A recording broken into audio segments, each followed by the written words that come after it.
बिस्मिल्लाहिर्रहमानिर्रहीम। अस्सलाम वालेकुम। केले से पट्ठों के दर्द का इलाज, यकीन जानिए आपको 100% फायदा जरूर होगा। आपको ये जानकर हैरानी होगी कि केलों के इस्तेमाल से पट्ठों के दर्द का इलाज भी किया जा सकता है। वो किस तरह, ये हम आपको आज बताएंगे। तो आइए फिर शुरू करते हैं और जानते हैं कि केलों का इस्तेमाल और इससे हासिल होने वाले हैरत अंगेज फवाइद। पट्ठों में दर्द एक बहुत आम शिकायत है और हम सब इसे कभी न कभी महसूस करते हैं। तिब्बी इस्तिलाह में पट्ठों के दर्द को मियालजिया कहा जाता है और ये आमतौर पर जिस्मानी तनाव, थकावट और मामूली चोटों के नतीजे में होता है। ये दर्द आमतौर पर किसी भी सरगर्मी के बाद 12 से 48 घंटों में जाहिर होता है। पानी का ज्यादा इस्तेमाल। अगर दर्द हल्का है तो ये आपको मुश्किल में नहीं डालेगा, लेकिन अगर दर्द इतना शदीद हो कि आपको रोजाना की सरगर्मियां करना मुश्किल हो जाएगा, ऐसे में आपको ज्यादा से ज्यादा पानी पीकर अपने जिस्म को हाइड्रेट रखना चाहिए। केलों से पट्ठों के दर्द का इलाज।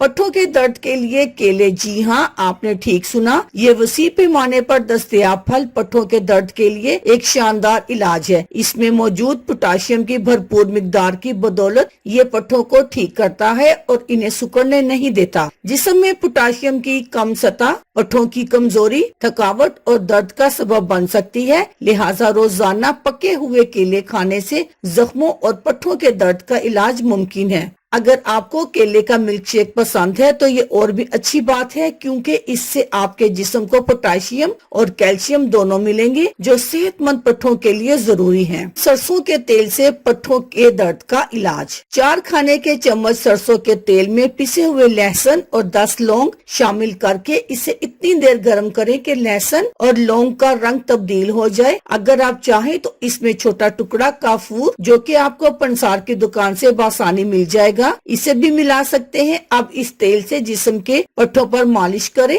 दर्द दूर होगा, पट्ठों की सोजिश में आराम आएगा। अल्लाह हाफिज, शुक्रिया।